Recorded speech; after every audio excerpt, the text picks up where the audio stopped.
I'm going to introduce you to what I'm calling the Whateley process. This is a chaptered film. I'm going to talk you through the whole process.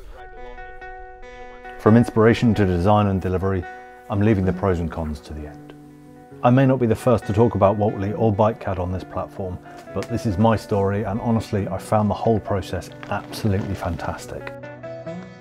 So stick around if you like the idea of cutting out the middleman of a custom titanium bike. Oh my god, this is a good bike!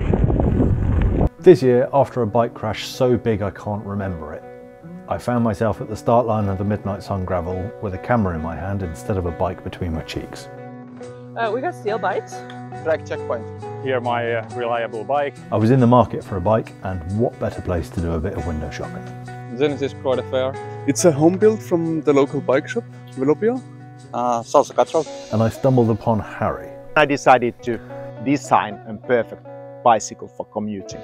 He'd just finished building his dream custom titanium bike and was happy to tell anyone who was interested how he'd done it. There it is. Isn't she pretty? She's beautiful. The first step of a custom bike is a bike fit. I got mine done in Helsinki. The frustrating conclusion to that was that if I managed to cycle hundreds of kilometres with no pain, then the position of my bike must be pretty good. Therefore, even though my bike may have been too small for me, the pedal, seat and handlebar ratio was quite well balanced. I'd always assumed that I knew nothing about bike fit and there must be something wrong with what I was doing, but the advice I got was, if you're comfortable, don't change it. It's really useful advice. Harry had made the most amazing chart of all of his favourite bikes and all of his favourite geometry. I've started to study geometries because they are all available. I checked, let's say, the best bikes. And then in Excel, I, let's say, somehow drafted the perfect geometry. So combined with that amazing chart, my bike fit and a tape measure, I had a really good starting point to go to BikeCAD. BikeCAD is a free piece of software on the internet where you can design your own bicycle. If you change one thing, something else changes. It's such a really interesting tool, and I can't believe it's free. Then you share your design with your most experienced friends and they will all have an opinion. And I actually found it really useful because it made me refine my decision making. By the end of that conversation with all of my friends, I knew exactly what I wanted and I was ready to send the design off to Whateley. In all honesty, Harry guided me through so much of the process. Then I got a very quick reply from Amy. Amy had lots of questions and all of them were to refine the idea of exactly what I wanted. They were so patient with all of the rounds of questions. I paid a deposit and they began the design process. After about a week, they sent me back a blueprint and we discussed the various details of that. I think I went through about 5 rounds of changes and Amy was incredibly patient with the tiny little tweaky details that I wanted. Eventually said, you know, there's like a 2mm tolerance on our manufacturing process, so I wouldn't worry too much about it. So when the design was eventually signed off and everybody was happy, they began the manufacturing process. Emailing with Amy was a 12-hour conversation because the time difference between China and Finland meant that when I was going to bed, she was just getting up and the other way around. So we'd have one email a day and we'd discuss the whole thing throughout a couple of weeks. When they'd finished making it, they sent me a few photos. I saw a couple of scuff marks on the head tube, so I got them to buff them out for me, and then they sent it. And again, a couple of weeks went by. I probably frightened the postman when I opened the front door because I was very excited when it turned up. Now I'm going to take a break from talking. Here's my dream build. Stick around to find out what I think.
Thank you, Harry. Thank you so much. Okay, so now it's gone quiet and there's no traffic. I can talk about the bike. The steering's beautifully smooth. It's not choppy, it's not darting around and jumping over every bump. It's not trying to constantly throw me off like my last bike was. I have absolutely, well, there's very little weight on my hands, which means I can go lower and can go further forward. So the geometry is perfect.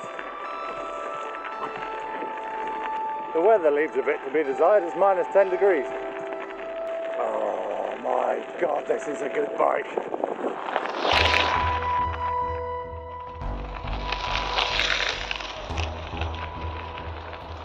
Got to be really careful in this weather. There is an awful lot of ice underneath this snow. Bloody frightening.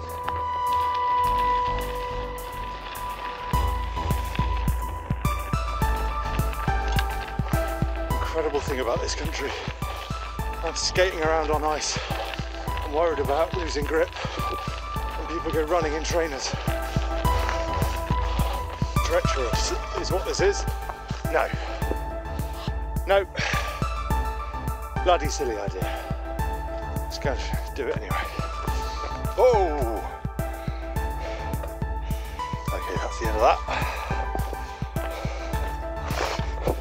I think I went a bit far for a test ride. My handlebars came loose and I'm going to have to walk it home to tighten them back up again. And it turns out my tyres have more grip than my feet because it's incredibly slippery out here and I didn't really realise until I started walking. Whoa, it's going to be a very long walk.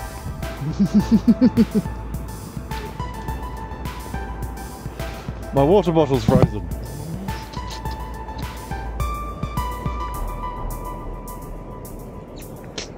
Oh, I've never had that before. My water bottle has frozen shut. So, pros and cons. The frame is absolutely fantastic. The welds look beautiful. The frame is beautiful. I decided not to muddy it with any decals or lines or anything else. I think, be honest to the process, this is a custom, one-of-a-kind bike. It should look like it was handmade. It was handmade. It was 2.3 kilograms. I'm a tiny bit disappointed they talked me out of double butting. They mentioned they can get double butting tubes, but they'd have to order them in and the whole process would have taken longer. And they said the amount you save in weight is so minimal, it's not really worth it.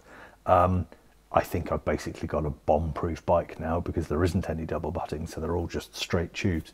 That might mean it's a tiny bit heavier, but if I ever take it touring around the world, I know people ride steel bikes around the world because you can't get your titanium welded in India. Firstly, I think the world is modernising and you can get more things welded in more countries than you used to be able to. And secondly, that thing's not falling apart, ever. That is a lifetime bike. The only real con was the components. So I bought the frame and the fork. I also bought the bottom bracket and I bought the headset. I specified that I really wanted a SRAM specific bottom bracket because I knew that I was going to be fitting it with SRAM specific components, and I figured of all of the bits that you want to be made by a proper brand, get a decent bottom bracket. And they sent me an aftermarket one, so that was really disappointing. They have rectified it and offered me a refund because they found that in my email I had actually specifically asked for a SRAM branded bottom bracket, so they've solved that problem. The other thing, the headset came without a crown race, so again I had to go out to a shop and buy a crown race for the forks, and I was lucky enough to find one that fit. Otherwise, the entire process has been absolutely wonderful. I'm not going to go into the cost because that will be vulgar, but you can look it up online. I will say, if you buy one from Europe, it's probably made in the same factory as the Waltley ones, and it's shipped to them, and they've added €1,000. So you're cutting out €1,000 from the middleman. That's very easy maths. Waltley are not paying me to make this film. They don't have affiliate links. They don't have marketing or discount links. So this is purely my experience. This is not an advert for Whaley. I would like to thank Harry from the bottom of my heart. I couldn't have done it without you. Thank you very, very much. I'd like to also acknowledge at this point that I'm a very, very spoilt 40-year-old, and a large part of the cost of this bike came from a wonderful birthday present from my parents. So thank you very much. I'm going to start making lots more cycling content in the future. I'm going to talk about all the components in separate videos and probably put affiliate links on them. So if you're into that sort of thing, then give me a like and a sub, and I'll see you on the next one. Cheers.